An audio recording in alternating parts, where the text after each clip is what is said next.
Now that you have their basic demographic information and an image to match the demographic, the next thing you want to do is get into their psyche. Now you have to know what your prospect thinks and feel in relation to the product or service that you're providing or will be providing. Here are some questions that you might want to take note of. Are their feelings more open, or is it on a negative note? What makes them excited? What makes them hopeful?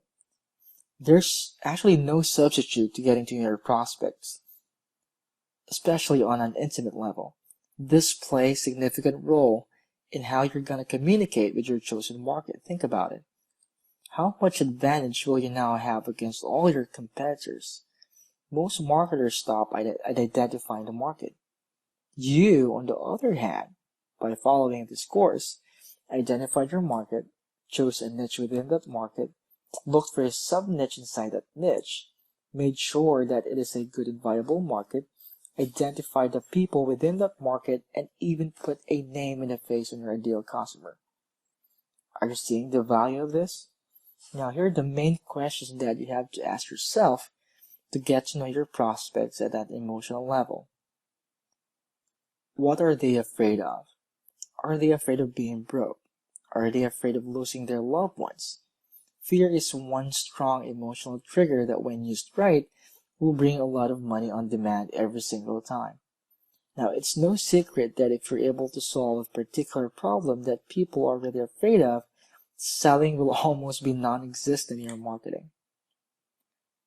Another question is, what are the trends? Is the marketplace a growing market? Are people more aware of the situation in the marketplace?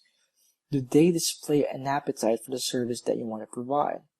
Do they invest to learn? Is it more likely that new individuals or old school folks are going to go into it? Now, why is this important?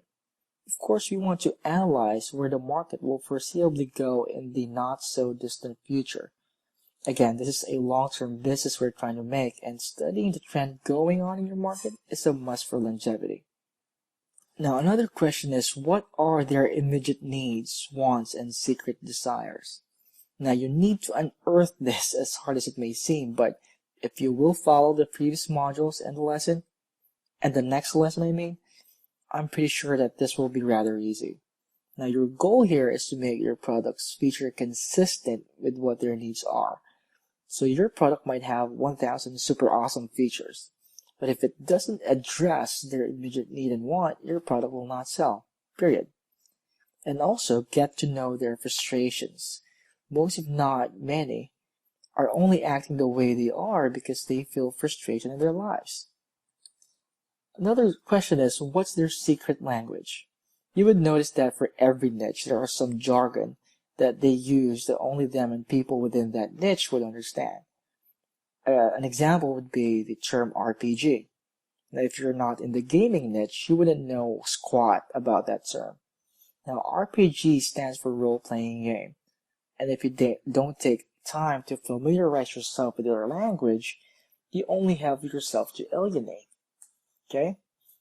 Another one is, what are their questions, objections, or queries? Now, don't forget to write this down, as this is your gateway into their mind. Now, what products are they buying? And lastly, and probably the most important question of all is, what do they stand to gain from all of this? Now, more often than not, we focus a lot on how to solve their problem that we, as marketers, forget to tell them what benefit they will get from solving that particular problem. It may be obvious to you, but you'd be surprised how many people needs a bit of reminding. Now, as we go along, I'd like you to immerse yourself in these questions. In fact, I'd like for you to answer them yourself and see what triggers you respond to. Now, on the next lesson, I'm going to show you where you can get the answers to these questions. See you in the next lesson.